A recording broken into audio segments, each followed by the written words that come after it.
세상에 떠도는 기묘한 괴담들. 첫 번째 이야기, 경북 영덕의 오십천에서 실제로 겪었던 실화괴담. 영덕을 조금 아시는 분들은 오십천이라는 강을 아실 겁니다. 강이 50번 굽이쳐 흐른다고 오십천이라 이름을 지었다는 설만 알고 정확한 내역은 저도 잘 모릅니다. 이 강에서 오래전 있었던 썰이나 풀어볼까 합니다. 저는 어렸을 적 집안이 가난해서 태어나자마자 외갓집에서 자랐습니다. 대략 6살 때까지 시내리에서 살았었는데 말이죠. 이 시내리라는 곳은 오십천 강을 두고 큰 다리가 있어서 제법 괜찮은 피서지가 되곤 합니다. 그런데 중요한 건 제법 자주 사고가 일어난다는 점입니다. 강이 흐르다가 중간에 절벽을 따라 조그만 개울 마냥 물이 고이는 곳이 있는데 제법 오랫동안 물이 흘러서인지 깊이가 제법 깊습니다. 그걸 잘 모르는 대학생들이 안타까운 사고를 많이 당했죠. 그리고 제가 대구로 내려와 살며 명절 때나 한 번씩 외갓집을 찾던 어린 시절 20살이 되고 면허를 취득한 친구들과 모여 여름 휴가에 관한 이야기를 하고 있었습니다. 마땅히 갈 곳도 없고 유명한 곳은 이미 예약과 밥까지 요금으로 엄두를 못 내던 중 제가 외갓집인 시내리를 추천했지요. 당연히 친구들의 반응은 좋았고 저희는 계획이 잡히자마자 준비를 해서 출발했습니다. 도착하고 첫날은 별일 없이 지나갔습니다. 저희를 반겨주시는 외할아버지와 외할머니, 오랜만에 도시 총각들이 와서 마을 분위기가 좋다고 반겨주시는 동네 어르신들, 그렇게 다들 모여서 초저녁부터 대략 9시까지 다리 위에서 어르신들과 술을 먹고 이야기를 하며 즐겁게 보냈습니다. 그리고 어르신들도 다 집으로 가시고 저와 제 친구들만 남아서 남은 술을 기울이며 이야기를 하던 도중 왜인지 술이 취하면 끊기지 않아야 할 이야기가 조금씩 끊긴다는 사실을 알게 되었습니다. 그리고 어색함을 잊기 위해 술을 마시고 그 행동이 반복되던 도중 한 친구가 12시가 넘었다는 사실을 이야기해 줍니다. 그렇게 제법 시간이 되었으니 자리를 파하자는 제안에 하나 둘씩 치우던 도중 풍덩하는 소리와 함께 친구들의 움직임이 멈췄습니다. 그리고 한 친구가 눈치를 보면서 말하길, 너희들 이제 들었냐? 그 친구 말에 따르면 술자리가 중간중간 끊기는 이유가 몇몇은 이미 이 소리를 들어서 이야기에 집중을 할 수 없었다더군요. 뭔가 쌓여진 기분에 서둘러 자리를 접으려는 저와는 달리 다른 친구들은 여름엔 괴담이라면서 치우던 술자리를 다시 펼치더군요. 그렇게 조용히 술잔만 기울이던 도중 다시금 들려오는 풍덩하는 소리. 마시던 술잔을 자리에 내려놓고 저희들은 다리로 몰려가 조용히 소리가 났던 방향으로 고개를 돌렸습니다. 그곳은 앞서 설명한 절벽을 따라 물이 고인 곳이더군요. 그렇게 가만히 보고 있던 저희는 달빛 아래 어떤 그림자가 절벽 위에서 움직이고 있단 걸 깨달았습니다. 그리고 잠시 뒤 절벽에서 그림자가 물을 향해 뛰어들며 풍덩하는 소리를 내는 것이었습니다. 그리고는 제 기억은 없지만 정신을 차려보니 어느 틈엔가 다리에서 내려와 제 허리까지 오는 물 안에 있었습니다. 제 뒤에는 친구 한 놈이 제 목을 조르며 물 밖으로 끌어내고 있었죠. 나중에 들은 사실이지만 그 자리에 있던 저를 포함한 모든 친구들이 그 광경을 봤고 저와 2명의 친구가 갑자기 실성한 사람 마냥 다리 아래로 내려가더랍니다. 남은 친구들이 저희를 따라와서 마지막으로 물 밖으로 끌어낸 게 저였습니다. 뭔가 감추는 게 있던 것 같던 그 친구와 다른 녀석을 업고 있던 친구는 말없이 애갓집으로 돌아가 잠을 청했습니다. 결국 그렇게 마지막 날을 보내고 난 후 저희는 2번 다시 영덕을 찾지 못했습니다. 비록 먹고 살기가 바쁜 것도 있었지만 10년이 지난 지금도 그때의 이야기를 하면 다들 못 볼 걸 봤다는 듯이 고개를 흔들기 때문이지요. 마무리가 어설픕니다만 만약 저곳을 아시는 분이 계신다면 최근 어떤지 궁금하기도 합니다. 아직도 그곳의 물은 초록색이고 그 안에 낡은 경운기가 있는지 그리고 사고는 없는지도 궁금해지네요. 2번째 이야기, 여관 알바. 여관에서 먹고 자면서 아르바이트를 했을 때의 일입니다. 슬슬하는 일이 재밌게 느껴질 때쯤 그 손님들이 왔습니다. 사람 수는 4명. 모두의 얼굴로부터 슬픈 느낌이 전해졌습니다. 그리고 그중 한 명이 영정사진을 들고 있었습니다. 솔직히 무서웠습니다. 전 되도록 영정사진에 시선을 주지 않으며 손님들을 방으로 안내했습니다. 그 방으로부터는 웃음소리는커녕 대화소리도 들리지 않았습니다. 다음 날 손님들이 돌아가자 이불을 정리하러 갔습니다. 그리고 거기서 깜짝 놀랐습니다. 영정 사진을 두고 갔더군요. 게다가 이쪽을 보고 있었습니다. 만지는 것도 두려워서 그 자리에 굳은 채로 있었습니다. 그러자 뒤로부터 누군가가 방으로 걸어 들어왔습니다. 영정 사진을 찾으러 왔구나. 잊어먹지 말 것이지라고 마음속으로 되뇌었습니다. 그러나 진정한 공포는 눈앞에 있었습니다. 되찾으러 온 사람이 영정 사진에 찍혀있는 바로 그 사람이었던 것입니다. 순간 패닉이 되어 아무 말도 하지 못했습니다. 그리고 냅다 도망쳤죠.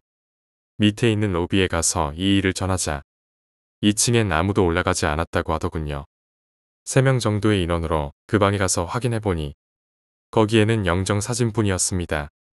하지만 저를 포함한 모두가 아무 말도 하지 못했죠. 웃고 있었을 터인 얼굴이 슬프면서도 분노가 가득한 얼굴이 되어 있었습니다. 결국 되찾으러 오는 사람이 아무도 없어서 신사에 맡기러 갔습니다. 주지스님님이 말씀하시길 영정 사진은 웃고 있었다고 합니다. 세 번째 이야기, 의문의 물체. 어릴 적 살던 집은 빌라였습니다. 5층 빌라였는데 우리 집은 꼭대기층이어서 나는 엄마와 함께 옥상에 빨래를 널어 자주 올라가곤 했습니다. 옥상 끝까지 올라가면 공원길이 보였습니다. 그렇게 넓지 않은 공원길 한가운데엔 커다란 느티나무 한 그루가 서 있었습니다. 느티나무 옆에는 작은 유치원 하나가 있었고 유치원이 세워진 길을 따라 오밀조밀한 작은 상가들이 모여 있었습니다. 이 이야기는 그 유치원에 다니는 내가 겪었던 기묘한 일입니다. 벌써 30년은 훌쩍 넘어버린 이야기입니다. 당시 7살에 느티나무 옆에 유치원에 다녔습니다. 부모님께서는 맞벌이셨고 덕분에 나는 항상 가장 늦게까지 유치원에 남아 있어야 했습니다. 특히 겨울철이 되면 금방 해가 저물어 항상 밖이 어두워지면 무서워졌던 기억이 생생했습니다. 그날은 한겨울이었습니다.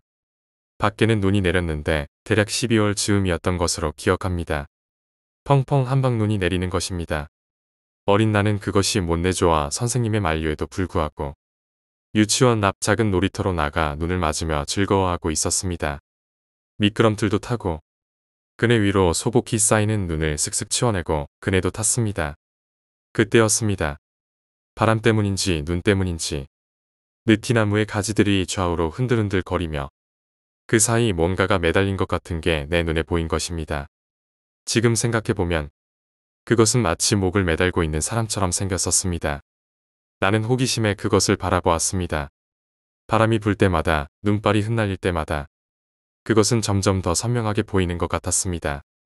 마침 따라 나온 선생님이 나를 데리고 유치원으로 들어가셨고 나는 금세 그것을 잊어버렸습니다. 눈은 며칠이고 내렸습니다. 며칠이 지난 뒤 부모님이 모두 잠드신 새벽 나는 잠에서 깨어났습니다. 목이 말랐던 것 같습니다. 거실의 냉장고를 열고 델몬트 유리병에 든 보리차를 마시는데 문득 창문 쪽으로 시선이 갔습니다. 커튼을 걷고 유리창을 통해 저편을 바라보았습니다. 늘 보이던 느티나무가 있었습니다. 그리고 기묘하게도 그 사이로 흔들흔들 거리는 무언가가 보였습니다. 나는 눈을 비볐습니다. 온 세상은 눈으로 가득 쌓여 새하얗게 변해 있었습니다. 가로등 아래로 하얀 눈바반이 보일 뿐이었습니다. 나는 물을 냉장고에 집어넣고 다시 창 밖을 보았습니다. 흔들리는 것은 사라졌습니다. 하지만 어쩐지 가로등 아래 무언가가 서 있다는 생각이 들었습니다. 그건 뭐라고 해야 할까? 그냥 하얀 청 같은 것 같았습니다. 하얀색이지만 눈 위에 있으니 뭔가 사물이 있구나라고 구별이 가는 정도였습니다. 나는 고개를 갸우뚱거렸습니다. 고개를 돌려 어머니를 부를까 하다 다시 돌아보았습니다. 하얀 뭔가가 가로등 아래에서 사라져 있었습니다. 커튼을 치려고 시선을 돌렸는데 어쩐지 느낌이 이상했습니다. 나는 다시 창 밖을 보았습니다. 창문의 좌측 맞은편 빌라의 유리창에 하얀 뭔가가 펄럭이고 있었습니다. 태극기 같은 걸까? 아니, 그건 아니었습니다. 마치 연기처럼 일렁이면서도 기묘하게 형체를 유지하고 있는 물질 같았습니다. 나는 뭔가에 홀린 듯 그것을 빤히 바라보았습니다. 아마 몸이 굳어버렸던 것이라고 생각했습니다. 그 순간 그것이 우리 집 유리창으로 날아온 것입니다. 나는 너무 놀라 비명도 지르지 못하고 그대로 서서 똑똑히 볼 수밖에 없었습니다. 순백의 하얀 어떤 것이 우리 집 창문에 찰싹 달라붙었습니다. 세상의 풍경이 사라지고 유리창이 모두 새하얗게 변해버렸습니다. 나는 너무 무서워 눈물을 줄줄 흘렸습니다. 기묘하게도 눈을 한 번도 깜빡일 수가 없었습니다. 온몸이 꽁꽁 얼어붙은 것만 같았습니다. 동시에 전신에는 굉장한 한기가 들었습니다. 전신이 쌓이지는 느낌이었습니다. 그러다가 나는 부끄럽게도 오줌을 싸버린 것입니다. 그와 동시에 거짓말처럼 우리 집 창문은 원래대로 돌아왔습니다. 감히 엄두가 나지 않아 창 밖을 더 내다보지 못하고 눈을 꾹 감은 채 나는 엉엉 울어버렸습니다. 흔히들 이야기하는 괴담에서의 경험처럼 귀신이 붙어서 소리를 들었다거나 무당을 불렀다거나 하는 일은 없었습니다. 부모님은 내가 안 좋은 꿈을 꾸었거나 가위에 들렸던 거라 생각하신 모양입니다. 내게도 별탈은 없었습니다. 나는 크게 다치는 곳 없이 건강하게 유치원을 졸업하고 초등학교에 입학했고 초등학교를 졸업할 때쯤엔 이사를 갔습니다. 지금도 가끔씩 눈이 내리면 나는 그게 썩 달갑지 않은 편입니다. 몇 년 전엔 원래 살던 곳에 갈 일이 있어 그 느티나무를 찾은 적도 있었습니다. 느티나무는 그 자리에 그대로 있었는데 이제 와보니 생각보다 그렇게 크지 않았다는 것을 알 수 있었습니다. 의문의 하얀 물체는 대체 뭐였을까? 그건 상상이라기엔 지나치게 생생했고 마치 공포영화처럼 내게 다가와 아직까지 풀리지 않는 미스테리로 남아있을 뿐입니다. 네 번째 이야기, 노파의 죽음. 어느 장마철 와병 생활을 이어갔던 노파가 홀로 세상을 떠났습니다. 사인은 신부전입니다. 의심스러운 점이 없는 건 아니었지만 시골 마을이라 경찰도 별 신경을 쓰지 않았습니다. 범죄는 아닐 것이라고 빠르게 판단하고 검시 없이 장례식을 허가해줬습니다. 장례식 당일 80명 가까운 사람들이 참석했고 식은 무사히 치러졌습니다. 스님이 경을 읊고 상주부터 분향을 하게 되었습니다. 친족들과 지인들이 쭉 들어서 고인을 그리워하며 향을 올렸습니다. 그러던 도중 어느 친족이 분향줄에 섰습니다. 고인의 조카뻘되는 중년의 남자였습니다. 그 순간 단상의 초가 전부 격렬히 타올라 불꽃이 흔들리기 시작했습니다. 돌풍인가 싶어 창문을 바라봤지만 창문은 굳게 닫혀 있습니다. 다들 웅성거리는 사이 조카뻘 되는 남자가 영정 앞에 서서 향을 들고 이마까지 들어 올렸습니다. 그와 동시에 모든 초가 훅 하고 꺼져버렸습니다. 모두 당황해서 단상을 바라봤습니다. 스님은 신경 쓰지 않고 경을 계속 긁고 있었습니다. 그러자 왼쪽에 걸려있던 무거운 노스의 촛대가 꺼진 초를 꽂은 채 힘차게 날아갔습니다. 마치 누군가 온 힘을 다해 던진 것처럼 낮게 깔린 채로 순식간에 장례식장 분위기는 얼어붙었습니다. 조카뻘 되는 남자는 뭐라 말도 못하고 신음소리를 내며 우물댔고 다른 사람들은 웅성거렸습니다. 하지만 스님은 조금도 당황하지 않고 한층 더 큰 소리로 부드러운 어조로 독경을 이어갔습니다. 조카뻘 되는 남자는 스님의 독경 소리에 정신을 차렸는지 허둥지둥 분향만 마치고 도망치듯 사라졌습니다. 눈앞에서 일어난 괴현상에 장례식장은 말할 수 없는 분위기였습니다. 상주인 장남은 스님에게 무슨 일이 일어난 건가요? 라고 물었습니다. 하지만 스님은 제가 직접 말씀드리기는 힘들 것 같습니다. 한 달 정도 지나면 알게 되실 겁니다. 라고 대답할 뿐이었습니다.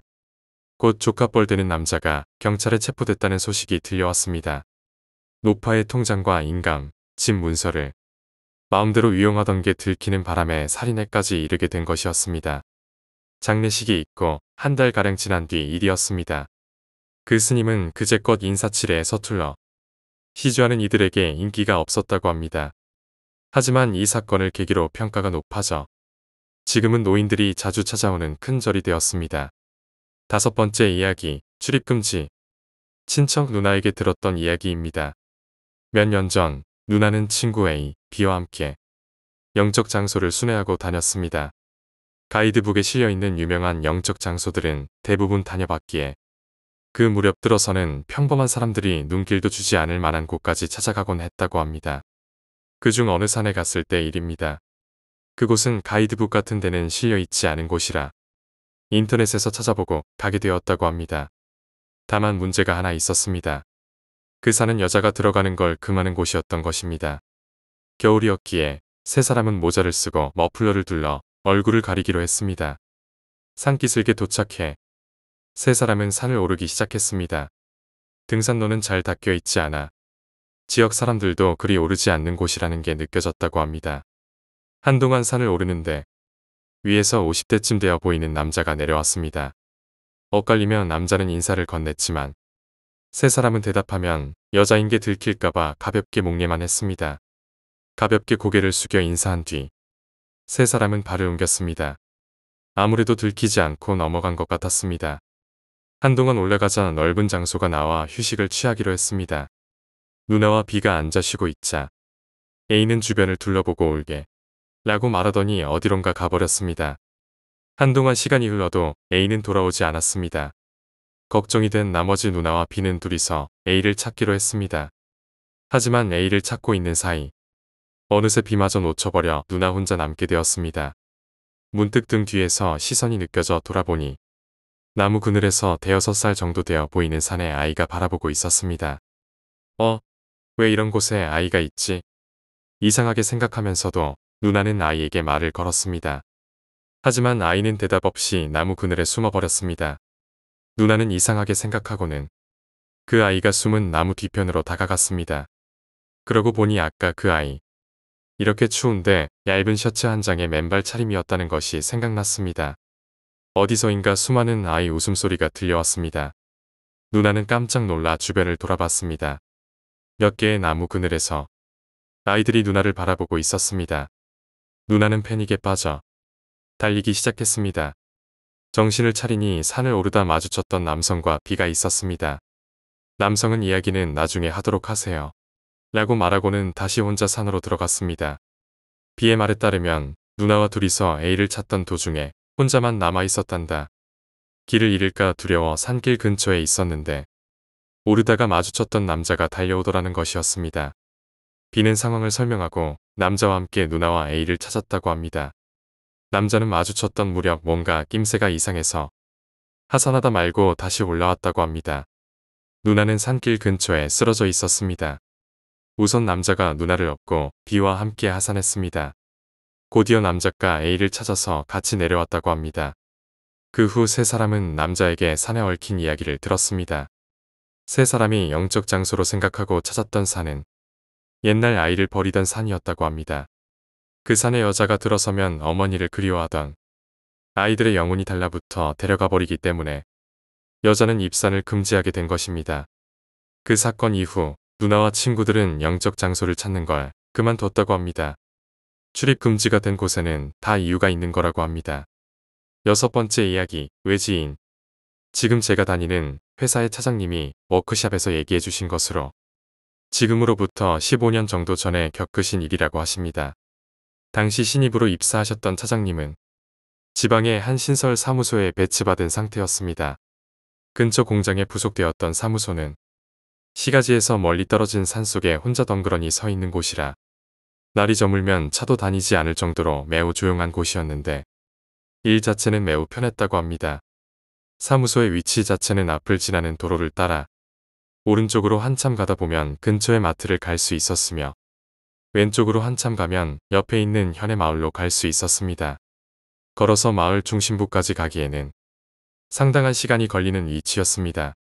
본래는 한간 사무소였지만 갑자기 많은 업무가 생겨서 홀로 야근을 마친 차장님은 피로에 절어 사무소를 뒤로하고 퇴근하셨다고 합니다. 자취를 하던 아파트를 향해 운전을 하던 중 자기도 모르게 길을 잃으셨다고 합니다. 피곤했던 나머지 오른쪽으로 가야 할 것을 왼쪽으로 가버린 것이었습니다. 차는 이미 마을 쪽으로 들어가고 한참 시간이 지난 상태였습니다. 도로를 지나는 다른 차도 없었던 터라 바로 차를 돌려 돌아가면 됐을 텐데 차장님은 일단 도로를 따라 직진했다고 합니다. 가던 길로 쭉 달리면 원래 가려던 길로 돌아갈 수 있는 길이 나올 거라고 생각했는데 도로 정리가 제대로 되지 않은 시골길은 예상과는 훨씬 달랐다고 합니다. 한참을 달려 간신히 발견한 길로 들어가기를 몇 번이나 반복했는데 어디를 어떻게 갔는지조차 이미 확실치 않은 상황에 주변은 완전히 어둠에 잠겼고 길은 점점 좁아졌습니다. 시간도 너무 늦었고 다시 왔던 길을 돌아가는 것도 이제는 불가능하다고 생각하셨다고 합니다. 하지만 아스팔트와 흙길이 드문드문 나타나는 길에 차의 바퀴 자국이 나 있는 것을 보고 아마 이 길은 근처 지역 주민들만 쓰는 길인가 보네. 이렇게 생각한 차장님은 길을 따라가면 마을이 나올 것이라며 계속해서 앞으로 나아가셨다고 합니다. 그렇게 좀 더 나아가자 작은 마을에 도착할 수 있었는데 군데군데 불 켜진 집도 보였다고 합니다. 방향 감각이 잘못된 게 아니라면 마을 중심부는 아닌 것 같았지만 돌아가는 길만 알 수 있다면 그것으로 충분했다고 생각하고 집 근처로 향했습니다. 차장님은 불이 켜진 집 앞에 차를 세우고 라이트를 끈 뒤 일단 담배를 필 생각으로 차에서 내린 차장님은 깜짝 놀라 그 자리에 멈추었습니다. 차장님의 시선이 향한 그쪽에는 적어도 10명 이상 되는 마을 사람들이 어둠 속에 서 있었기 때문이었습니다. 마을 사람들은 모두 노인뿐이었고 다들 일제히 이쪽을 매서운 눈으로 노려보는 것을 보아 환영받지 못하는 입장인 게 확실했습니다. 그러다 노인 한 명이 소리치기 시작했습니다. 다른 마을 노인들도 이어서 소리치기 시작했습니다. 뭐하러 온 거냐, 돌아가라. 도둑놈. 그건 절대 주지 않겠다. 그 지역 사투리로 말을 해서 제대로 알아듣지 못한 부분이 있긴 했지만 계속 저런 말들을 하고 있었습니다. 차장님은 오해를 풀기 위해서 해명을 했지만 통하지 않았고 그저 계속 뒤로 뒷걸음질 쳤는데 등 뒤에서 느껴지는 인기척의 뒤를 돌아보니 거기에도 또한 10명 정도 되는 마을 사람이 서 있었습니다. 그들 또한 험악한 얼굴로 뭔가를 외치고 있었지만 놀랐던 것은 그것 때문이 아니었습니다. 차장님 얼굴 바로 근처까지 다가온 왜소한 노파가 염주를 든 채로 아기에 가득 찬 얼굴로 노려보며 입으로 뭔가를 외고 있었기 때문입니다. 예사롭지 않은 공기에 압도된 차장님은 차로 돌아가 엑셀을 밟아 마을로부터 나가기 시작했고 마을 사람들은 쫓아내려 할 뿐 쫓아올 것처럼 보이지는 않았다고 합니다. 한참 동안 뒤에 노파 목소리로 추정되는 목소리가 들렸다고 하셨습니다. 나중에 알게 된 사실에 의하면 노파가 차장님을 향해 계속 외우던 그 소리는 아마도 자신을 향한 연불 소리와 더불어 뭔가를 반복해서 말하는 소리였다고 합니다. 결국 마을을 빠져나와 정신없이 달리다 보니 마을 밖으로 나올 수 있었고 그 길로 이웃의 현에 도착하게 되었습니다. 국도를 크게 돌아 집에 돌아갔을 때는 이미 아침이었습니다. 그때 당시 차장님은 눈에 보일 정도로 몸이 나빠졌다고 합니다. 일이 불가능할 정도는 아니었으나 몸이 무거워지고 식욕을 잃어갔고 억지로 식사를 해봐도 사흘 만에 체중이 5kg이나 줄었다고 합니다. 일주일 정도 지났을 시점에는 안색도 크게 바뀌어서 동료들도 진심으로 걱정하기 시작했고 종합병원을 찾아가 정밀검사를 받았지만 몸 어디에도 이상은 없었습니다. 그 마을에서 겪은 일로 큰 충격을 받았을 뿐이라고 생각한 차장님은 의지가 없는 자신을 좀 더 분발하자고 몰아붙였지만 전혀 회복되지 않았다고 합니다. 건강이 좋지 않아서 잠시 휴가를 내고 쉬던 어느 날 면사무소 쪽에 있던 기업 인사 담당자와 잠시 만날 일이 생겼는데 그 인사 담당자는 차장님과 비슷한 또래여서 평소부터 사이가 좋았다고 합니다. 예전에 함께 술을 마신 적이 있었는데 나는 원래 영감이 있다 라는 말을 들은 적이 있었지만 그런 이야기를 잘 믿지 않는 차장님은 그 이야기를 장난스럽게 받아쳤다고 합니다. 용건을 거의 맞췄을 즈음 그가 입을 열었습니다. 어차피 믿지는 않겠지만 내 건강에 관한 일이니 진지하게 들어줬으면 해. 그의 말에 따르면 당시 차장님의 건강은 단순한 병이 아니라 저주의 시였기 때문이며 불제를 받을 것을 추천한다고 해서 본인이 잘 아는 저를 소개해준다는 것이었습니다. 처음에 차장님은 그의 말을 완전히 믿지는 않았지만 지푸라기라도 잡는 심정으로 그가 소개해준 저를 향했고 절의 주지스님은 태연하게 차장님을 맞아주었고 정성스럽게 불제를 해주었다고 합니다. 불제를 마치고 하루는 절에서 머물러야 된다고 해서 그곳에서 자고 일어난 다음 날 거짓말처럼 컨디션이 좋아진 차장님은 여전히 저주에 대해 반신반의한 채로 그 마을에서 겪은 일을 주지스님에게 이야기하셨습니다. 주지스님은 차장님의 얘기를 쭉 들은 뒤에 그 마을이 자기네 토착 풍습을 완고하게 지키는 곳임을 알려주었다고 합니다. 그 풍습이라는 것은 아주 먼 옛날 숙소를 내준 외지인에게 아이를 유괴당한 일이 있었는데 이 일을 계기로 생긴 마을만의 자기 방위책으로 어떤 일이 있어도 외지인은 결코 받지 않는다고 합니다. 그 풍습은 나날이 발전하여 쫓아낸 외지인이 다시는 마을에 오지 못하도록 마을 자체의 무녀로 하여금 어떤 신에게 기도해 외지인을 저주하여 죽이기에 이르렀다고 합니다. 다만 이 경우 신에게 대가를 지불해야 한다고 하는데 그게 무엇인지는 주지스님도 모른다고 하셨습니다. 저주를 행한 사람도 마지막은 결코 좋지 않을 것이라고 말했다고 합니다. 차장님은 그날 밤 봤던 노파와 그 목소리가 떠올랐지만 그래도 저주 같은 걸 믿고 싶지는 않았다고 합니다.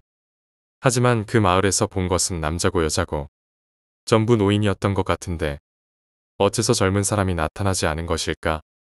애당초 아무리 시골이라고는 해도 요즘 같은 시대에 젊은 세대가 있다면 그런 풍습에 사로잡힌 채 살아간다는 사실은 도무지 믿기 어려웠기 때문에 그런 의문을 가진 차장님은 주지 스님에게 물었다고 합니다.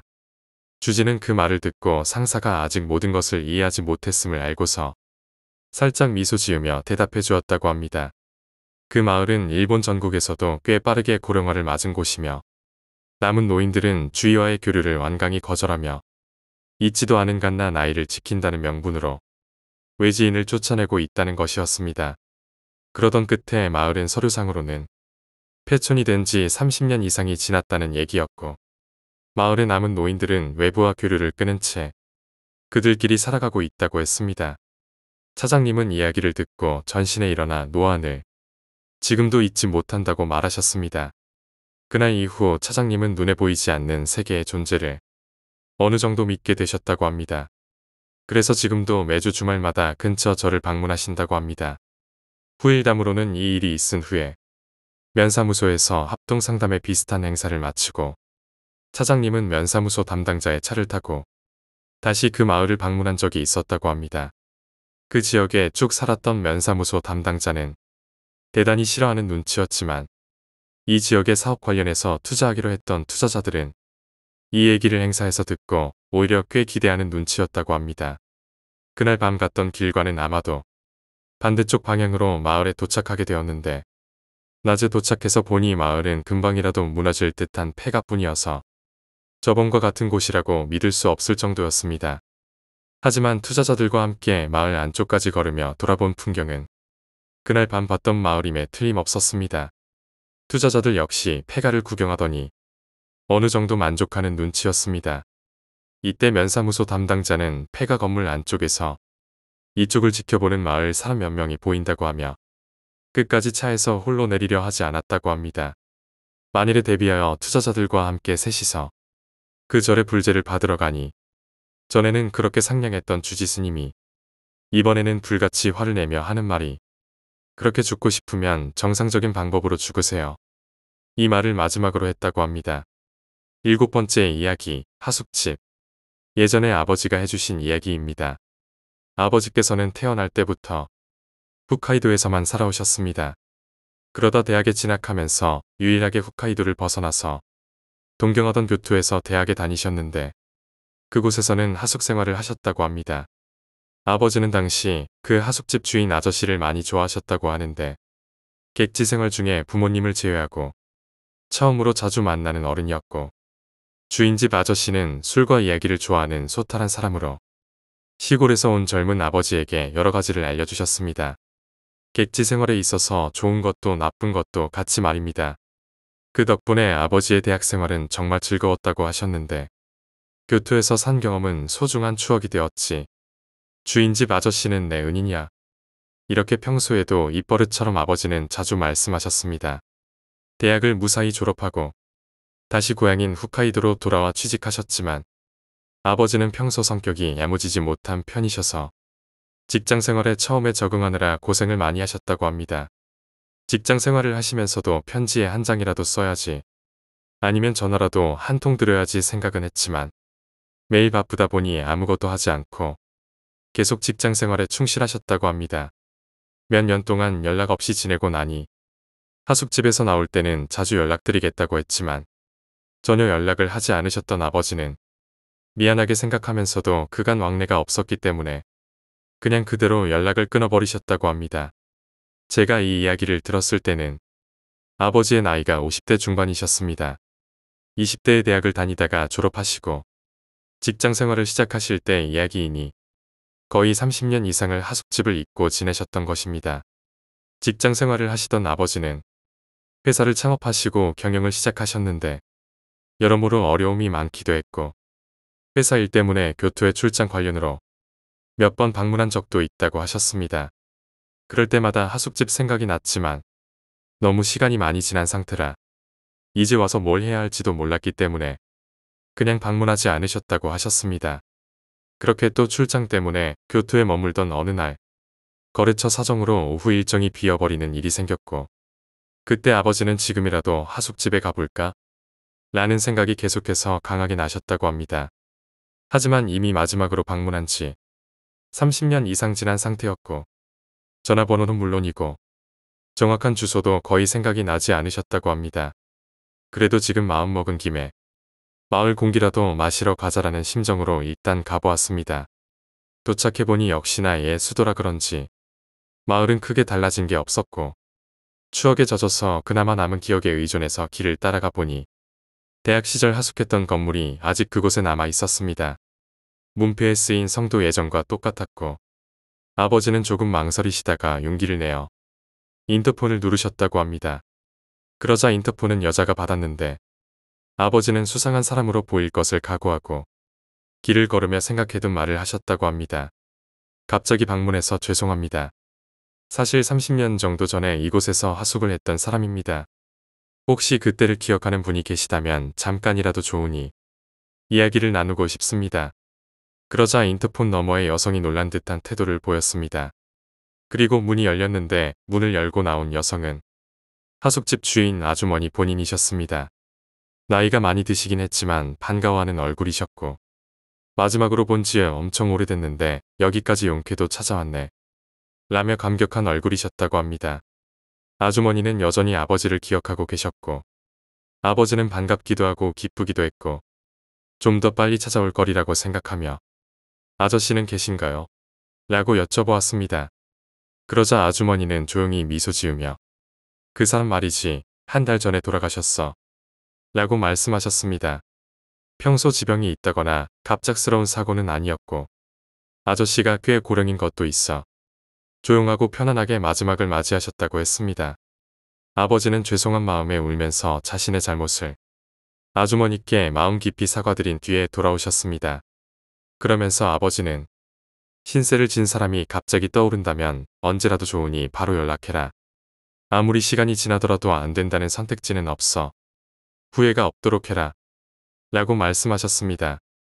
현재도 아버지는 교토에 계신 하숙집 아주머니와 정기적으로 연락하고 찾아가서 만나고 계십니다.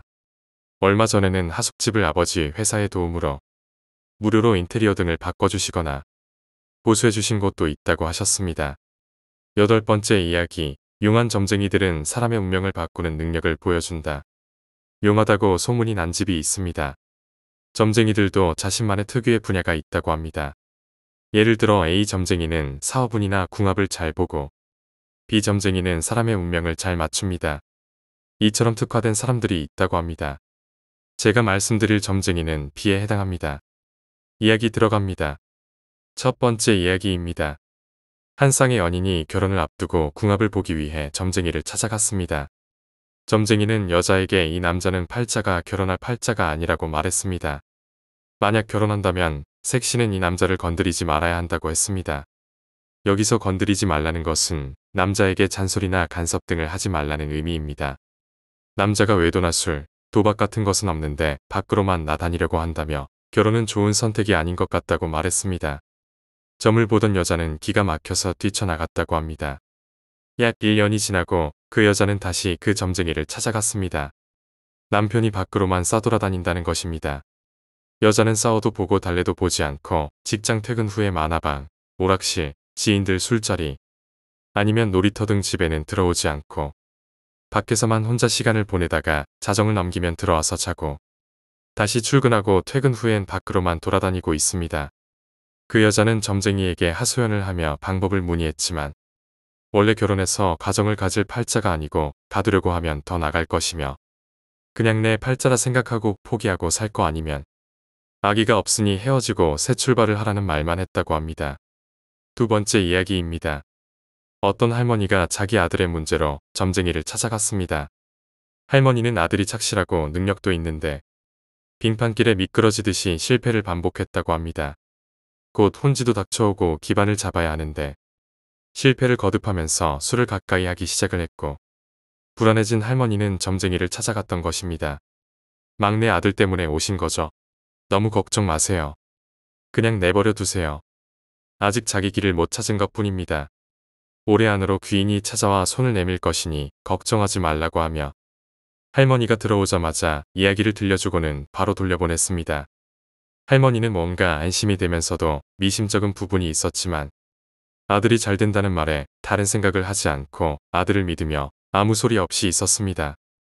이때가 10월경인데 그 한 해가 지나려면 2달밖에 남지 않았는데 11월 말 즈음 할머니의 아들이 마음을 다잡고 다시 출발하기 위해 등산을 갔다고 합니다. 하산을 하던 중 어떤 중년 아저씨로부터 막걸리 한 사발을 같이 하자는 제안을 받았고 그 아들도 산속에서 막걸리의 유혹에 이끌려 막걸리를 먹으며 경치 감상과 함께 그 중년 남자와 이런저런 이야기를 하면서 연락처를 주고받고 헤어졌습니다. 다음날 그 중년 남자에게 연락을 받고 임시직으로 채용이 되었는데 그 아들이 실패를 많이 겪어봐서 그간의 실패를 그냥 넘기지 않았습니다. 나름의 통찰력 같은 게 뛰어났고 천성이 부지런하며 자기관리가 철저해서 그 아들이 뭔가를 시작하면 최선을 다하는 스타일인데 그 중년 남자가 어떤 일을 시키면 시키는 일마다 똑부러지게 처리했다고 합니다. 그 중년 남자는 중견기업 사장이었는데 사세를 확장하기 위해 인수를 할 회사를 맡길 사람을 찾고 있던 중 산에서 만나 초고속 승진으로 지사의 중역으로 올라가서 차후 그 지사를 인수 후 지금도 열심히 사업을 하고 있다고 합니다. 세 번째 이야기입니다. 그 점쟁이가 장을 보기 위해 시장에 가던 중 어떤 여인을 보고 이름을 바꾸라고 말하고 궁금하면 이리로 찾아오라는 메모를 남기고 자리를 떠났다고 합니다. 그 후 그 여인이 궁금해서 그 점쟁이를 찾아갔는데 이유는 말을 해주지 않고 무조건 이름을 바꾸라고 했다고 합니다. 그 여인은 점쟁이의 말에 장명소를 알아보고 이름을 바꿨는데 여기서 대박이 터집니다. 그 여인은 모 기업의 투자자였는데 모 기업의 공장을 건설하는데 어떤 사람과 돈을 같이 합쳐서 투자한 동업자가 한 명 있었습니다. 이 남자가 기업의 자금에 손을 대기 시작했고 그 규모가 날로 커져서 이젠 손을 쓸 수 없는 지경까지 갔습니다. 이때까지 그 여인은 그 사실을 모르는 상태였고 그 남자는 결국 생각한 것이 그동안 기업에서 빼돌린 돈을 챙겨서 해외로 튈 계획이었고 자금을 합쳐서 투자를 했기에 그 여인도 의심을 살 수밖에 없는 상황이었습니다. 그 동업자는 여인에게 자신이 가진 지분을 매입 시점보다 싸게 넘겼고 그 여인은 아무것도 모르는 상황에서 그 남자는 해외로 도피했고 다른 투자자들이나 기업 관계자가 그 남자를 사기죄로 고소함과 동시에 모든 화살이 그 여인에게 집중되는 상황이었습니다. 그 여인이 개명을 한 후 그 일이 터졌고 경찰이 수사를 하다가 관련자 이름에 그 여인의 이름이 없어서 한동안 경찰이 그 여인을 귀찮게 하지 않았고 그 동업자가 싸지는 문제 때문에 어떤 돈이 눈먼 돈이 되었습니다. 애초에 그 여자의 잘못이 아니었기에 나중에 수사를 받았어도 별다른 문제 없이 비켜가게 되었고 회사의 문제를 수습하는 중 생긴 눈먼 돈이 어디로 향하느냐가 관건이었습니다. 막판에 그 여인이 동업자의 지분을 인수해서 눈먼 돈이 그 여자의 수중으로 떨어졌고 회사가 정상화되고 기업들의 수출이 활발해져서 그 회사의 공장도 활발하게 돌아가서 당연히 회사의 이익이 많이 남았습니다. 그 여인은 그 시점에서 모든 지분을 팔고 상당한 시세 차익을 챙겼다고 합니다. 이 여인은 나중에 회사를 하나 차리는데 그 여인은 내 여동생의 사장입니다. 네 번째 이야기입니다. 그 점쟁이가 용하다는 소문에 사람들이 많이 찾아왔는데 그중 그 점쟁이를 시험해 보고 싶은 나쁜 생각을 가진 어떤 아줌마가 찾아갔습니다. 이 아줌마는 결혼 후 남편과 사별을 했는데 이 아줌마의 심보가 얼마나 고약하냐면 남편은 병석에 누워있는데 이 아줌마는 남편의 병 수발은 들지 않고 외도의 밖으로만 싸돌아다녔다고 합니다. 그러다 남편이 사망했는데 이 점쟁이를 찾아갔을 때는 다른 남자와 결혼해서 아이들 다 키워놓은 시기였습니다. 여튼 그 점쟁이를 찾아가서 전 남편의 사주를 들고 가서 자신과 궁합이 맞냐고 물어봤는데 그 점쟁이가 일어서서 밖에 나갔다 오더니 물을 한 바가지 뿌리고 그 옛날 빨래 다지는 방망이 있잖아요. 사극 같은 거 보면 돌 위에 올려놓고 여자들이 마당에서 방망이로 두드리는 거. 그 방망이로 그 아줌마를 돼지게 패면서 하는 말이 이주기령 같으니라고. 여기가 어디라고 죽은 사람의 사주를 가져오느냐며. 남편의 병 수발은 못들 망정 그게 사람으로서 할 짓거리냐며 돼지게 패었다고 합니다. 5번째 이야기입니다. 소문 없이 사라진 아내를 찾던 남자가 그 점쟁이를 찾아왔습니다. 점쟁이는 남자에게 왜 그렇게 아내를 닥달했냐며 꾸짖었습니다. 자기 발로 나갔으니 자기 발로 들어올 거라고 찾지 말고 기다리라고 했습니다. 만약 찾는다면 더더욱 깊은 곳에 숨을 것이라고 했는데 남자는 당장 집에서 아이들이 엄마 찾아 울고 집안 살림에 이런저런 혼란한 상황에 처해 있어서 점쟁이가 용하다는 소문만 듣고 갔는데 기다리라 하니 복채도 주지 않고 성질을 부리며 그 집을 나섰고 계속 찾아다녔다고 합니다. 그런데 언제부터인가 이곳저곳에서 목격자들이 발견되었고 그 사람들의 증언에 따라 이곳저곳을 찾아다녔는데 갈수록 흔적은 없어지고 시간이 지날수록 찾기가 더 어려워졌다고 합니다. 남자는 다시 그 점쟁이를 찾아갔고 점쟁이의 말이 그때 가만히 있었으면 어쩌면 이곳에 같이 왔을 수 있었는데 더 꼭꼭 숨어버렸다고 합니다. 지금이라도 늦지 않았으니 아이들 잘 키우고 막내딸 한창 클 나이니 엄마 역할까지 잘하고 막내가 초등학교 졸업할 즈음 스스로 올 것이라고 말을 했죠. 그래도 기다리면 돌아온다는 말에 그 남자는 돌아갔고 그때부터 아이들 뒷바라지와 직장 생활을 병행하며 살아갔습니다. 정신없이 살다 보니 아내에 대한 일도 점점 희석되어 버리고 이젠 꼭 이 세상 사람이 아니라는 느낌이 들어서 그 점쟁이를 다시 찾아가서 물어보니 살아있고 지금 어느 정도 기반을 닦는 시기이기 때문에 가만히 더 기다려보라고 했고 절대로 재혼하지 말라고 했습니다.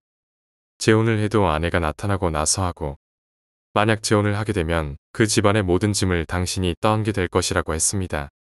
남자는 답답했지만 어쩔 방도가 없어서 아내를 찾기 위해 안 해본 방법이 없었기에 그 점쟁이 말을 믿고 다시 또 정신없이 바쁘게 생활을 했죠.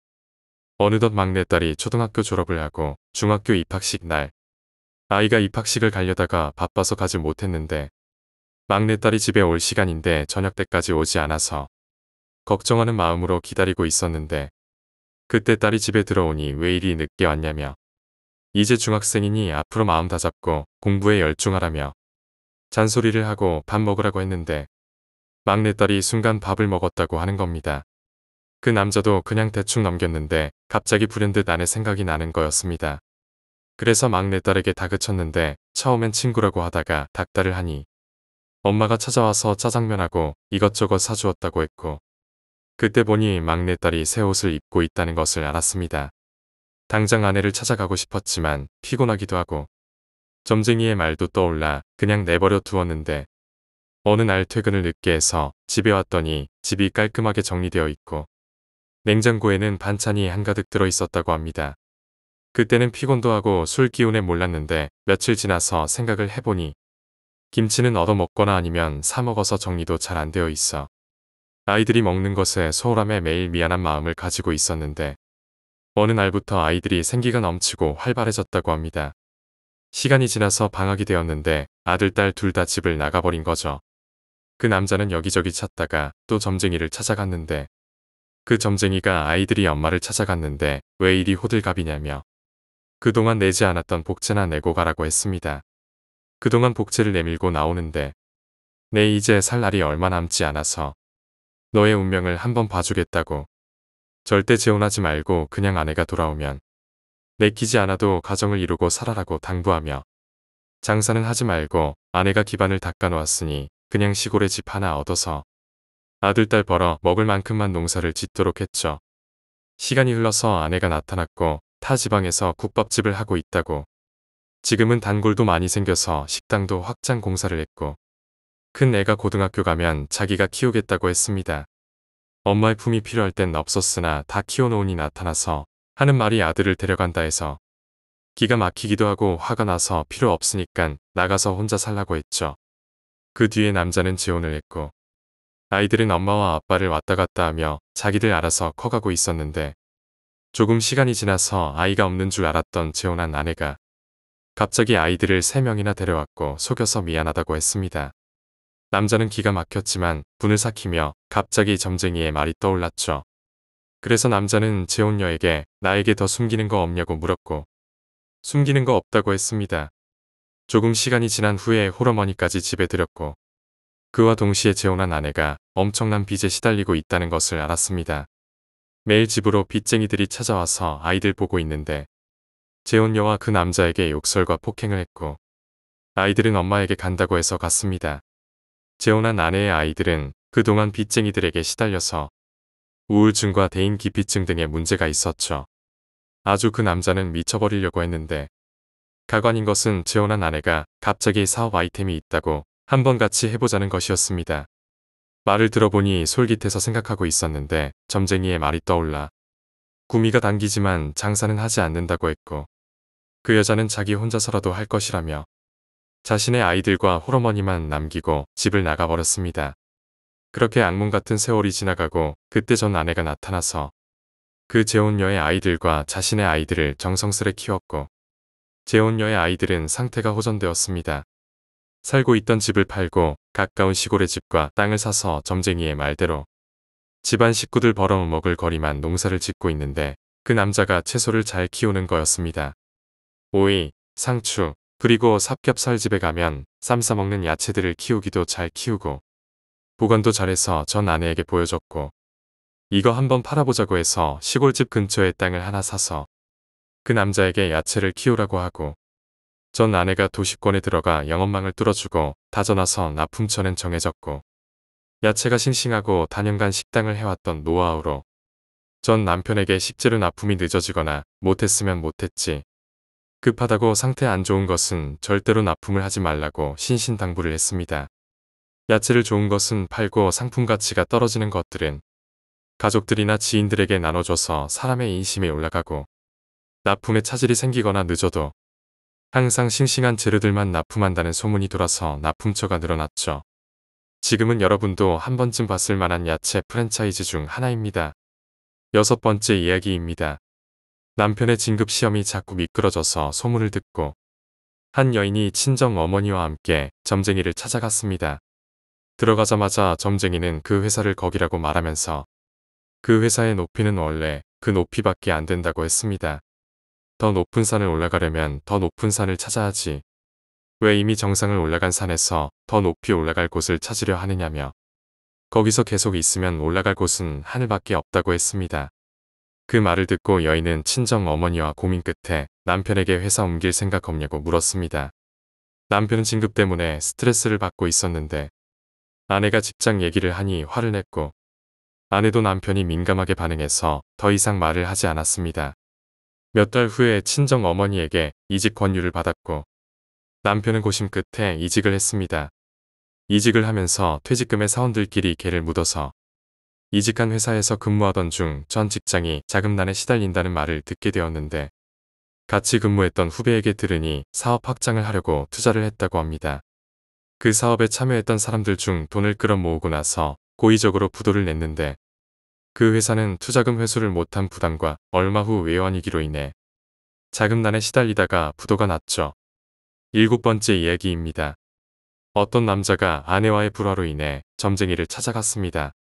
이유는 아내가 출산을 하고 나서 의기소침해져 아이가 울어도 젖을 먹이려고 하지 않고 아이에게 화부터 내는 등의 증상이 있었는데요. 남편 되는 사람으로서는 아이도 안타깝고 부인도 원망하며 싸우기도 하고 달래기도 해보고 병원도 찾아가 보고 한마디로 별짓을 다 했더랬습니다. 이때에는 산후 우울증이라는 개념도 없었고 있었다 하더라도 대부분 사람들이 모르거나 지나친 경우가 많았던 시절이죠. 어쨌든 점쟁이가 용하다는 소문에 이 남자 역시 점쟁이를 찾아가서 아내에 대해 이것저것 물으려고 하니 점쟁이가 하는 말이 아이 낳고 몸이 허해졌으니 친정 가서 요양을 하면 자연 나아질 거라고 했습니다. 문제는 당신의 아이라고 했죠. 남편은 깜짝 놀라서 용하기는 용하구나. 점쟁이는 남편에게 아이가 밤에 돌아다니거나 잠든 자리와 잠을 깬 자리가 다르면 시골로 보내라고 격려했습니다. 점쟁이가 하는 말이 무슨 말인지 이해가 되지 않아서 아이에 관해 물으려고 하니 시간이 흘러도 내 말을 잊지 말고 그렇게 하라고 하며 돌려보내려고 하니 남편도 의문이 있지만 어쩔 수 없이 그냥 나오게 됩니다. 남편의 생각은 지금 뭐 특별히 문제가 일어난 것도 아니고 시간이 흘러서 아이가 잠든 자리와 잠을 깬 자리가 다르다는 말이 그때는 이해가 되지 않았죠. 어쨌든 남편은 아내와 아이를 친정으로 보냈고 얼마 후 아내의 증상이 없어지고 예전처럼 돌아와서 가정은 다시 화목하게 살아갔습니다. 몇 년이 흐른 후에 아이를 재우고 새벽에 화장실에 데려가려고 아이가 잠든 곳을 보면 아이가 없어서 집안 여기저기를 찾아다니는 사건이 발생하는데 한 번은 부엌에서 발견이 되고 화장실을 혼자 가기 무서워라 하는데 방에서 잠든 것을 보고 자신도 잠이 들었습니다. 어느 날은 화장실에서 자고 있어서 다시 잠을 재우고 다음 날 아이에게 물어보니 기억이 나지 않았더랍니다. 남편과 아내는 아이의 잠자는 모습을 밤을 새서 보기로 결정하고 아이를 재우고 지켜보기 시작합니다. 아이가 눈을 감는 것인지 실눈을 뜨는 것인지 모르지만 몇 시간 지난 후에 아이가 일어나 방 여기저기를 돌아다니다 다른 방으로 건너가서 잔돈을 모아놓은 돼지 저금통을 들어서 바닥에 깨고 앉아 돈을 세고 있는 것을 아내가 아이의 등짝을 때리며 깨우고 다음 날 병원에 가서 검사를 했습니다. 의사의 말이 아이들이 몸이 허하면 종종 목류병 증상을 보인다고 합니다. 남편은 그때까지 잊고 있었던 점쟁이의 말이 생각나 다시 찾아갔습니다. 점쟁이는 의사의 말이 맞다며 시골에서 요양을 시키고 학교도 시골에서 다니도록 하라고 말했습니다. 남편은 긴가민가 하는 마음에 생각을 하다가 아내와 상의 끝에 아이를 친가 쪽으로 아이 입장에서는 친할아버지 쪽으로 보내요. 요양도 하고 학교도 그곳에서 마치도록 이것저것 해준 다음에 올라와서 시간이 흘렀습니다. 그 후로 아이에게 별다른 증상 같은 것이 없었는데 시골 할머니 할아버지들은 아이가 무슨 짓을 해도 건강하기만 하면 좋아하시지 않습니까? 이 아이가 상당히 독립심이 강한 아이인데 할머니 할아버지 슬하에서 자유분방하게 유년 시절과 학창 시절을 보내니 아이의 몸도 건강해지고 성격도 활발해졌으며 무엇보다 친가 쪽 어르신 중 당숙 어른이 계셨는데 옛날에 마을 훈장이셨다고 했습니다. 이 어르신이 아이가 밖에서 신나게 놀고 오면 닥달하거나 재촉하지 않고 아이에게 사자수학, 천자문 등을 가르쳐 주셨습니다. 이런 것을 배우게 하면서 이분의 성향이 놀고 먹는 것이 아이들의 일이고 교육이라는 생각을 가지신 분이었죠. 마을에서도 소문날 정도의 장서를 보유하신 분이며 학식이 있는 분이었습니다. 그 아이는 호기심에 시작을 했고 주변에서 닥달하거나 재촉하지 않으니 하기 싫으면 안 하고 자기가 하고 싶으면 하고 그러면서 초중고를 시골에서 모두 마쳤습니다. 자신의 어머니 아버지가 계신 곳으로 올라왔는데 공부도 곧잘 해서 대학을 진학시키려고 했습니다. 하지만 이 아이는 대학에 가지 않았죠. 남편과 아내는 아이에게 더 이상 말하지 않고 하고 싶은 대로 내버려 두었는데 아이가 목류병을 앓던 시점으로 돌아가서 남편과 아내는 아이를 시골로 보내놓고 나서 점쟁이를 찾아갔다고 합니다. 물론 아이가 걱정이 돼서겠죠. 점쟁이는 아이의 성격이 독립적인 성격이라서 부모들이 간섭하면 아이는 무수한 스트레스로 부모들과 전쟁을 할 것이라고 했습니다. 즉 자기 알아서 하라고 내버려 두라는 것이었습니다. 그 아이는 또래 아이들이 대학 가서 캠퍼스의 낭만을 즐기고 있을 때 즈음 이 아이는 매일 도서관을 제 집 드나들듯이 드나들었습니다. 학창 시절부터 꾸준한 독서와 도서관에서 엄청난 독서량과 공부를 통해 믿기지 않지만 이 아이는 5개 국어를 구사하게 되고 자신의 공부가 어느 정도 완성되자 천안에 있는 삼성반도체 공장으로 입사를 했습니다. 그곳에서 기반을 잡고 시집도 가고 아이도 키워놓고 30대 중반의 나이 퇴사해서 작가를 하다가 지금은 집필 활동을 하고 있다고 합니다. 8번째 이야기입니다. 후배의 선배 중에 여자들을 몰고 다니는 선배가 있었죠. 이 선배는 여자를 사귀면 천생연분처럼 지내다가 여자 집으로 인사만 가면 집안 어른들이 그 선배를 집안 원수를 만나듯 욕하고 물세례를 받으며 쫓겨났다고 합니다. 그 선배는 나에게 뭔가 시연나라며 농담을 했을 때 그 후배가 어디 가면 용한 점쟁이가 있다며 가르쳐 주었습니다. 그 선배는 미신 같은 것은 믿지 않는 사람이었는데 그런 일을 한두 번 당한 것도 아니고 가서 손해보는 것은 아니니 그 점쟁이를 찾아갔습니다. 점쟁이는 그 선배의 얼굴을 이리저리 살펴보고는 메모지를 꺼내서 약도와 주소를 적어주고 집에 주워온 거울을 들고 메모지에 적힌 장소로 찾아가라고 했습니다.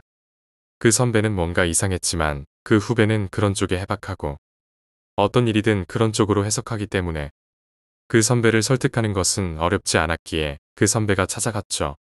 찾아간 이 스님은 아닌데 스님 행색을 하고 있던 사람이 기다리고 있었다며 거울에 부적을 붙이고 밤에 그 거울 주변에 마른 장작을 쌓아놓고 태워버렸습니다. 그러면서 인형과 거울은 절대 주워오지 말라는 말을 남기고 그 선배를 보냈죠. 그 후에 여자를 한 명 만나서 집안에 인사를 드리러 갔는데 문전박대를 당하는 일은 없었고 과거에 만났던 여자들 중 한 명과 만나서 결혼해서 잘 살고 있다고 합니다. 9번째 이야기입니다. 평소에 귀신이 보이는 사람이 있었습니다. 이 남자는 귀신이 보이는 거 쇠에도 집안과 얽히고 얽힌 사연이 있었는데 이 남자가 뭘 해보려고 돈을 모아놓으면 집안 사람들 중 누군가 한 명은 돈이 필요하다며 이 남자에게 돈을 빌려가고 또 돈을 모아놓으면 돈을 가져가고 집안 사람들이 장사한다고 사업한다는 둥 사고란 사고는 다 치는데 이 남자는 집안 사람들 사고치는 것을 모두 수습하고 집안 경조사도 이 남자의 주도로 이루어졌는데 이런 삶을 산 것도 한두 해도 아니고 결국 이 남자는 폭발해버렸죠. 모든 것을 내려놓고 집안 사람들이 못 찾게 막노동을 하면서 하루 벌어서 하루 먹고 사는 삶을 살고 있었습니다. 숨어서 하루하루를 살던 남자는 집안 사람들이 원망스러웠지만 자신의 꿈 때문에 다시 집으로 돌아갔습니다. 원래 착실한 사람이기 때문에 떠돌이 생활을 해도 어느 정도 돈을 모아놓은 상황이었고 그 남자의 꿈이 예쁜 색시를 만나 아들, 딸 낳아서 행복한 가정을 이루는 것이 꿈이었습니다. 소박한 것인지 아니면 주제를 모르고 꾼 꿈의 저주인지 집안 사람들이 다시 이 남자에게 손을 벌리려고 했죠. 남자는 집안 사람들에게 자신도 장가를 가야 하고 지금까지 도와주었으면 사람들이 염치를 모른다며 그동안 가져간 돈이나 내놓으라고 윽박질을 했습니다. 이 집안 사람들은 자기들이 한 짓을 떠올리지 않고 그 남자가 집안 어른들과 집안 사람들에게 돈 내놓으라고 윽박질한 것만을 주변에 소문으로 내며 나쁜 사람으로 몰아갔죠. 직장도 들어가서 어느 정도 자리도 잡았고 많지는 않지만 장가 갈 정도는 되었기에 여기저기 수소문 끝에 혼기가 찬 아가씨들을 물색하던 중 집안에서 왜 집안 사람들끼리 도와주지 않느냐며 그 남자를 몰아세우면서 못살게 구는데 집안과 관계를 단절하고 혼자 가정을 세우기로 하고 다시 숨어버렸습니다. 이런 상황의 남자는 평소에 귀신을 보이는데 저녁에 밥 먹고 잠자리에 들어서 잠을 자다가 뭔가 이상한 낌새가 있어서 눈을 떴죠. 어떤 할머니가 고운 한복 같은 걸 차려입고 자신의 베개나 이부자리를 어루만져 주고 있다가 그 남자와 눈이 마주치자 대견하다는 듯한 미소와 안타까운 표정으로 바라보다가 사라졌습니다. 평소에 이곳저곳에서 귀신을 한 번씩 본 적은 있지만 자신이 살고 있는 집에서 자고 있는데 자신을 잘 알고 있는 듯한 그리고 다른 귀신들과 낯선 느낌이 없다는 생각이 들은 것은 처음이었다고 합니다. 자신의 소박한 꿈을 실현하기 위해 하루하루를 숨어 살며 지내고 있는데 집안 사람들이 어떻게 알았는지 그 남자를 찾아내었고 빚쟁이들처럼 돈을 내어놓으라고 했습니다. 이 남자는 집안 사람들과 실랑이를 하다가 분에 못 이겨 쓰러졌는데 이 집안 사람들은 그 남자가 쓰러져도 병수발은 들지 않고 병원에 와서 돈 이야기만 하는 것이었습니다. 같은 회사 직원들이 돌아가며 이 남자를 보살펴 주다가 보다 못한 회사 사람들이 집안 사람들을 쫓아냈습니다. 회사 사람들 중 자기 고향에 가면 용한 무당이 있다며 주말에 그 남자를 데리고 고향으로 갔죠. 이 남자는 몸은 멀쩡한데 정신적인 스트레스 때문에 병원 신세를 진 것이었습니다. 남자에 도착하고 나서 무당을 뵙고 그 남자가 여기서 며칠 요양을 하고 싶다고 말했습니다. 회사 선배는 회사를 병과 비슷한 것으로 처리하도록 하고 그 남자는 그곳에서 보름 넘게 요양을 했습니다. 암자에서 지내면서 구타러 오는 사람들 음식과 그런 것을 지게로 암자까지 날라주고 돈을 받았습니다. 요양을 하면서도 매일매일 돈을 벌고 있다가 갑자기 무당이 그 남자를 불러서 너 뭔가 눈에 보이지 않느냐고 묻자 남자는 말했습니다. 처음엔 헛것인 줄 알고 그냥 넘겼는데 그게 아니더라고요. 그러자 무당은 말했습니다. 다른 사람들 같으면 무섭다며 난리를 쳤는데 너는 그런 거 별로 신경이 안 쓰이나 보지. 보아하니 집안에 무슨 일이 있는 것 같은데 혹시 관심이 있으면 여기로 찾아가라고 주소를 줬습니다. 남자는 다시 회사로 돌아와서 일을 하다가 무당이 하는 말이 생각나서 따로 시간을 내어 점쟁이를 찾아갔죠.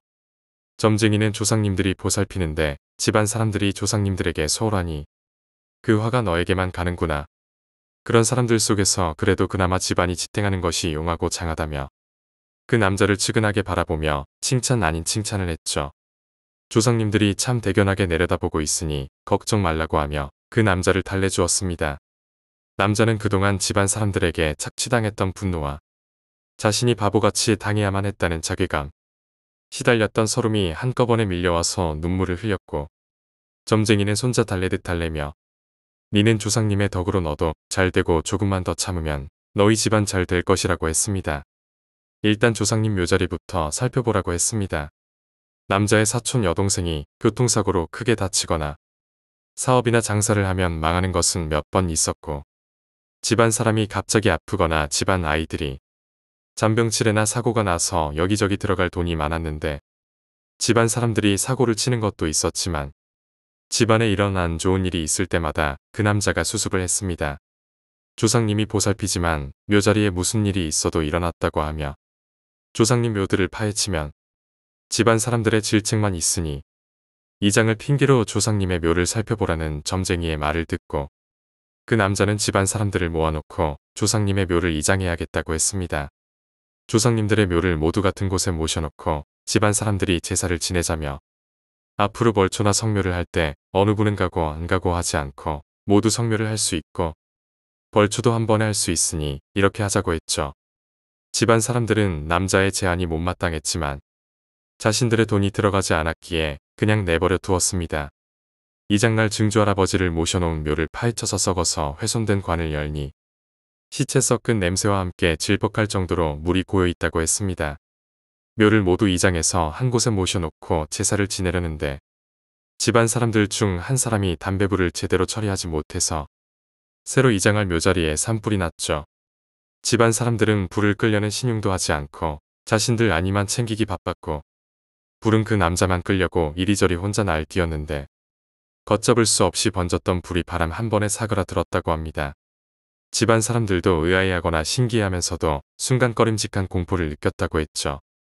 불이 나기 전까지도 조상님들 제사보다는 제밥에 관심이 있어서 술만 들이키고 있다가 산불이 나서 꺼진 뒤로 그제야 정신을 차리고 제사를 지냈다고 했습니다.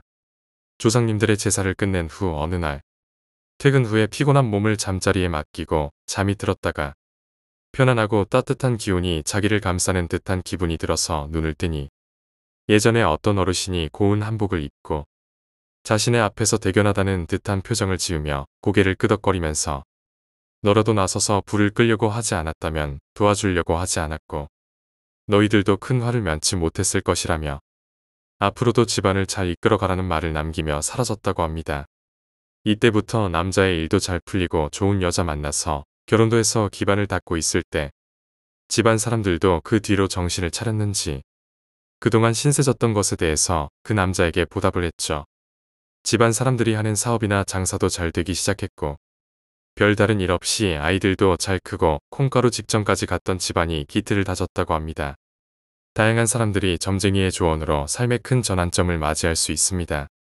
결혼, 직업, 가족 문제 등으로 고민하던 이들이 점쟁이의 예언대로 행동하여 긍정적인 변화를 할 수도 있다는 이야기죠.